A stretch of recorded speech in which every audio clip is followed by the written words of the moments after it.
الحمد لله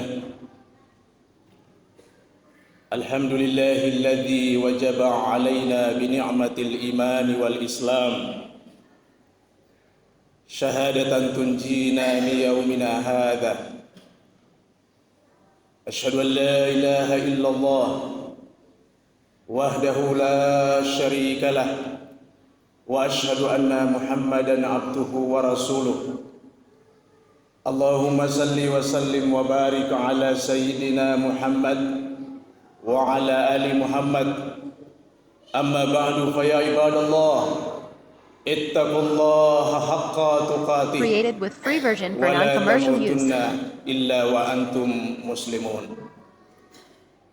Ikhwanul kiram, sidang jamaah Jumat hamba-hamba Allah, mudah-mudahan Allah Subhanahu wa taala merahmati kita semuanya. Amin ya rabbal alamin. Bersyukur kita kepada Allah dengan mengucapkan alhamdulillahi rabbil alamin, dan bersalawat kita kepada Rasulullah sallallahu alaihi wasallam dengan mengucapkan Allahumma salli wa sallim wa barik ala sayyidina Muhammad wa ala ali Muhammad. Tema khutbah pendek kita pada siang hari ini adalah berbuat untuk agama Allah dengan pilar harta, pilar kekuasaan, dan pilar ilmu pengetahuan. Kaum muslimin, hamba-hamba Allah, sebagai seorang muslim, maka sejatinya Created with free version for setiap non-commercial saat, use. setiap waktu, kita senantiasa mengharapkan curahan rahmat dari Allah Subhanahu wa taala. Dan rahmat Allah Subhanahu wa taala itu meliputi seluruh makhluk-makhluk. Bukan saja manusia, tapi juga meliputi seluruh makhluk-makhluk Allah Subhanahu wa taala yang ada di muka bumi ini. Dengan rahmat itulah seekor harimau tidak memakan bangkainya sendiri. Dengan rahmat itu pula lah seekor burung gagak yang garang tidak memakan telurnya. Dan dengan rahmat itu pula lah seekor gajah tidak menginjak anak bayi yang baru dilahirkannya. Karena itu suatu ketika Nabi kita Muhammad Rasulullah sallallahu alaihi wasallam di hadapan para sahabatnya, beliau pernah berkata, la yudkhilal jannata ahadukum, kamu tidak akan masuk surga dengan Created amalmu. with free version for Ketika itu non-commercial para use. sahabat kemudian mereka heran dan mereka bertanya, wala anta ya Rasulullah, apakah juga engkau wahai Rasulullah? Dan ketika itu Rasulullah mengatakan, wala ana, begitu juga dengan saya, tidak akan masuk surga dengan amalku illa birahmatillah, kecuali dengan rahmat Allah Subhanahu wa taala. Rahmat itulah yang diucapkan oleh khatib mengawali khutbah tadi. Assalamualaikum warahmatullahi wabarakatuh. Rahmat itulah yang senantiasa kita doakan untuk saudara-saudara kita, baik yang masih hidup maupun yang sudah mati. Allahumma gfir lahu warhamhu. Lantas kenapa sehingga para pendosa, orang-orang yang berbuat maksiat, itu sampai siang hari ini masih hidup? Karena dia masih diberikan oleh Allah Subhanahu wa taala rahmat hidup. Tapi tidak semua orang yang hidup mereka hadir di masjid pada siang hari ini. Ada sebagian dari saudara-saudara kita yang terbujur di rumah sakit, mungkin rumah sakit Koja yang tidak jauh di sini. Mereka diberikan oleh Allah Subhanahu wa taala rahmat hidup, tapi ada satu rahmat yang dicabut oleh Allah Subhanahu wa taala dalam dirinya, yakni rahmat kesehatan.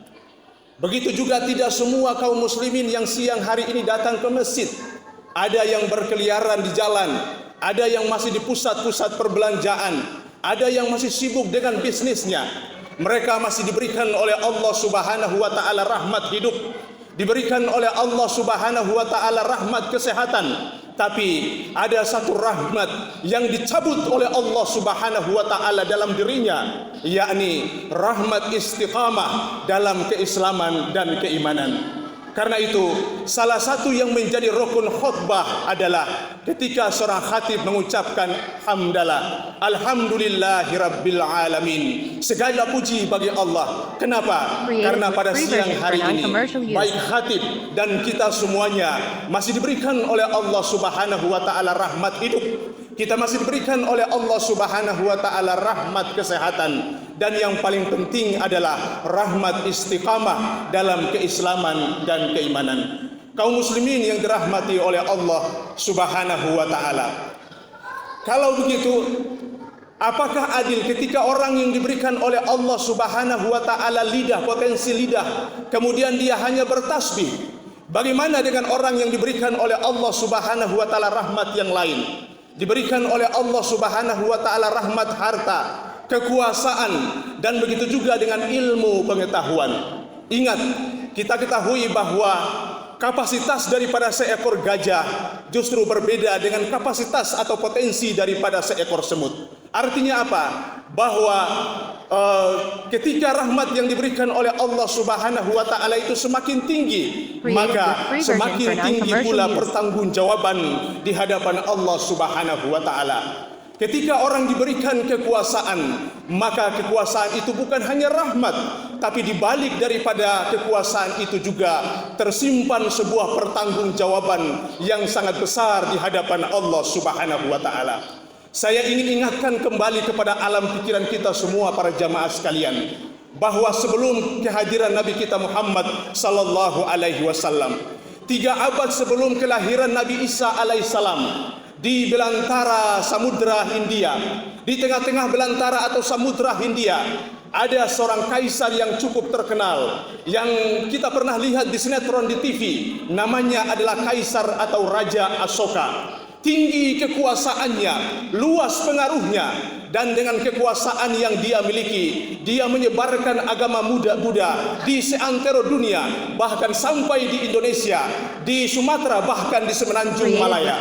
Dengan apa dia menyebarkan agama Buddha pada saat itu? Bukan lewat media mainstream, bukan lewat media sosial, tetapi dia gunakan dengan kekuasaan yang dia miliki. Karena itu, Kaisar Asoka atau Raja Asoka dicatat dalam tinta emas sebagai seorang raja yang berbuat untuk agama Buddha pada saat itu. Begitu juga kalau kita melihat pada abad ketiga memasuki awal abad keempat, seorang kaisar yang sangat terkenal di daratan Eropa, namanya Konstantin. Luas kekuasaannya dan dengan pengaruh yang dia miliki, dia kemudian mengabadikan nama kota menjadi nama dirinya, yang kita baca dalam sejarah namanya Kaisar Konstantinopel. Luas kekuasaannya, dan dengan kekuasaannya kemudian dia mengkristenkan seluruh daratan Eropa. Kaum muslimin yang dirahmati oleh Allah Subhanahu wa taala, kalau saudara-saudara kita yang non-muslim, yang mereka juga ragu terhadap kebenaran daripada agamanya, mereka mampu berbuat dan berani berbuat untuk agamanya, maka bagaimana dengan kita yang kita yakin la ilaha illallah Muhammadar Rasulullah, kita tidak berbuat untuk agama kita? Ingat para jemaah yang dirahmati oleh Allah Subhanahu wa taala, apapun yang diberikan oleh Allah Subhanahu wa taala, segala potensi yang ada dalam diri kita, semuanya nanti akan diminta pertanggungjawaban oleh Allah Subhanahu wa taala. Bagi yang punya mata akan ditanya tentang penglihatannya, bagi yang punya telinga akan ditanya tentang pendengarannya, dan bagi yang punya kekuasaan, suatu saat dia akan diminta pertanggungjawaban tentang kekuasaan yang dia milikinya. Ketika engkau berkuasa, berapa masjid yang telah engkau bangun? Ketika engkau berkuasa, berapa musallah yang telah engkau sumbangkan? Berapa anak-anak yatim piatu yang telah engkau sekolahkan? Dan berapa perda-perda yang berbau syariah yang telah engkau lahirkan? Kenapa para jamaah sekalian? Karena problematika daripada umat ini cukup besar, dan tidak mungkin hanya bermodal ketika khatib berteriak di atas mimbar seperti ini. Apakah ketika terjadi maksiat yang merajalela di lingkungan kita, apakah seorang khatib kemudian datang ke diskotik, ke tempat-tempat karaoke untuk berceramah? Tidak. Tapi yang paling efektif adalah dengan tangan kekuasaan. Karena itu jamaah yang dirahmati oleh Allah Subhanahu wa taala, Ada orang yang bertanya, Ustadz, tapi saya tidak punya kekuasaan. Iya, yang dia maksud adalah kekuasaan dalam kaitan dengan politik formal. Tapi bukankah kita berkuasa di kantor, di mana kita diamanahkan sebagai seorang pimpinannya? Bukankah kita berkuasa di perusahaan yang di mana kita diamanahkan sebagai direkturnya? Dan bukankah kita berkuasa di kampus di mana kita diamanahkan sebagai seorang rektor? Dan paling tidak kita berkuasa di dalam rumah tangga kita sendiri. Ya ayyuhalladzina amanu qu anfusakum wa ahlikum nara. Wahai orang-orang yang beriman, jagalah dirimu dan keluargamu dari siksaan api neraka.